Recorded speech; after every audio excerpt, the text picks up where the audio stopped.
Hi everyone, it's Linda and Michelle.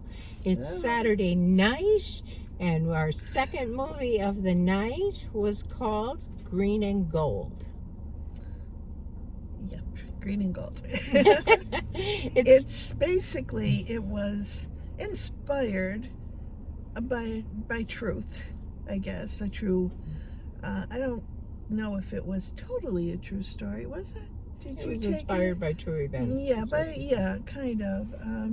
And it was sponsored and a bit by the agricultural community because it was trying to convey a message about farming. Yeah, this was a Phantom movie. Yeah. A special viewing of it. There was only one viewing today. Yeah. And there wasn't any reviews to really look at, but it seemed benign, and that's what we were looking for today. Yeah, it was a nice story, and it was about this farmer in Wisconsin, and his approach to farming was kind of the all-natural kind of farming.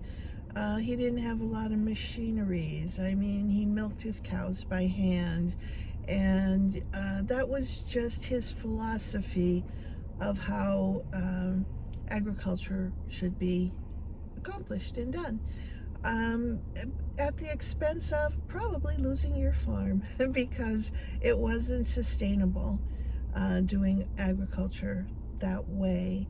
So it took us through a lot of beautiful scenes of Wisconsin and the farm and their daily lives and all that, but it was getting close to losing the farm, and that's when the Packers came in. You can leave it to Linda to explain about the Packers. They were going to lose their farm. Yeah. It was they hadn't paid the mortgage in a while, and there just was no money coming in to do that. The price of milk was going down, and it was just impossible. Farmers, as we all know, struggle, Yeah. right? And so the bank came to foreclose, and he made a deal with them that if the Packers won the season, they would extend his loan interest-free for one more year. If the Packers didn't win the season, then they would foreclose immediately.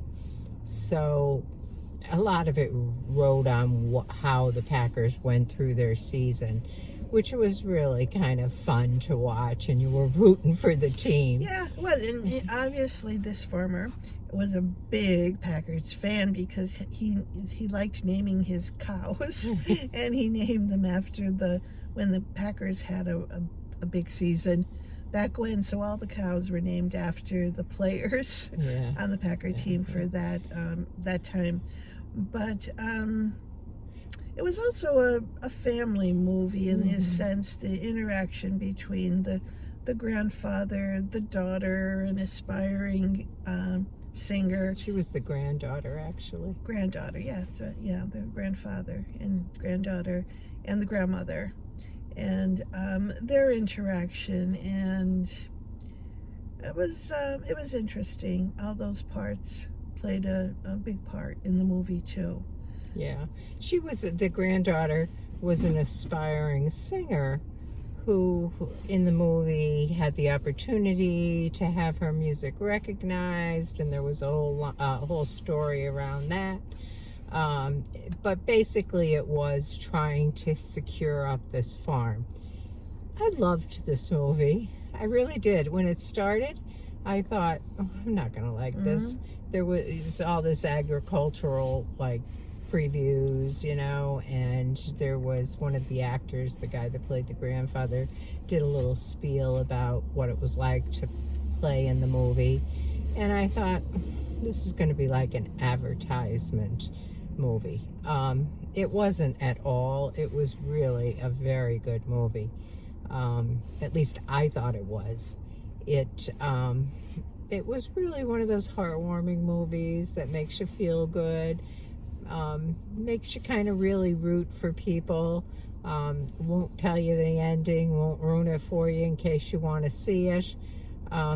But it made me, while I was watching it, I was thinking about, and I know if I tell you who this is, you'll know who it is, but it made me think about a student we had when I worked at a small community college years ago, who was super bright, super, super, super bright. He had been to one of the elite high schools, had come directly to college and tutored and was a top-notch student and really could have done anything. And I remember him telling me he was not going to continue his education. He was going to run the family farm. And at the time I thought, you have so much potential. And then over the years, I've watched pictures of him on Facebook with his children on the tractor in their galoshes walking through the fields. Just so many pictures that are so beautiful and so like cool to see, and reminded me so much of this movie. It was just amazing to see, and I'll tell you who the student. I think I remember. I think I know who you're talking about. But it's, I guess the message is, it's not about the money. It's about the love and nature and the beauty of nature, and how we spend our lives, adding to that part of it. But what are you going to rate it? I would rate it with an 8. Are you? I almost was going to do an 8, and I'm going to just do a bit below you and say 7.5. So, okay. But out of a 10 scale, we need these halves. I know, 7.5. But I just wanted to. But I did like it. I liked it, and enjoyed it, and it was a good movie. Yeah. And I don't know how it's going to be out there, or where it's going to be out there, because it did seem like a special kind of event. Maybe this was just the first week, and after this Maybe. it'll be out regular, like on the regular lineup, or maybe it won't be. I don't know. But if you have the opportunity to see it, it's a nice family movie. I don't know if little kids would be bored with it, probably, but your older kids maybe. Yeah. It's just a really good, heartwarming, safe movie for kids, you know. All right. Well, that's it. That's what we For got. today. Leave us a message. Let us know if you did see it, what you thought. And we'll see you maybe on Tuesday, because I don't work anymore. Possibly. We'll see if that works. Yeah. So anyway, have a good night. Have a good one. Bye. Bye.